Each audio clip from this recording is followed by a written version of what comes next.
Hey friends, if you wish to fix Windows Update error with the error code 0x800f020b on your Windows 11 computer, then please watch this video. I will guide you through the resolution. So the first solution is to check the internet speed. Go to fast.com and hit enter. Check the internet connection speed on fast.com. The next solution will be to run the Windows Update troubleshooter. Right click on the start button and select settings from the menu.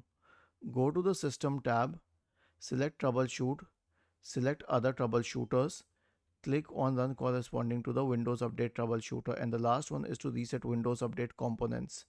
So we have a list of commands here. Copy them, search for command prompt in the Windows search bar and click on Run as Administrator. Paste them here.